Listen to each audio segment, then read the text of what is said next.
മോൻ ചത്താലും വേണ്ടില്ല, മരുമോളുടെ കണ്ണീര് കണ്ടാൽ മതി എന്ന് ചിന്തിക്കുന്ന മൈ ബെസ്റ്റ് ഫ്രണ്ട് ടീംസിന് സന്തോഷിക്കാൻ വക നൽകുന്ന ഒരു കാര്യം കൂടി ട്രംപിന്റെ പണിപ്പുരയിൽ ഒരുങ്ങുന്നുണ്ട്.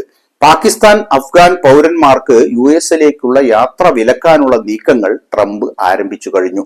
ഈ രാജ്യങ്ങൾക്ക് പുറമെ മറ്റു രാജ്യങ്ങൾക്കും വിലക്ക് വരാമെന്നാണ് വിവരം. യാത്രാവിലക്ക് അടുത്തയാഴ്ച ആദ്യം പ്രാബല്യത്തിൽ വന്നേക്കുമെന്നാണ് റിപ്പോർട്ട്.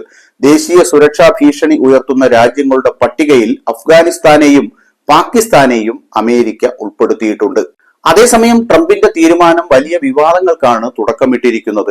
അമേരിക്കൻ സേനയ്ക്കൊപ്പം ജീവൻ പണയപ്പെടുത്തി പോരാടിയ അഫ്ഗാൻ പൗരന്മാരോടുള്ള വഞ്ചനയായാണ് ട്രംപിന്റെ നീക്കത്തെ വിമർശകർ വിശേഷിപ്പിക്കുന്നത്. അതൊന്നും പക്ഷേ ട്രംപ് മൈൻഡ് ചെയ്യുന്നില്ല.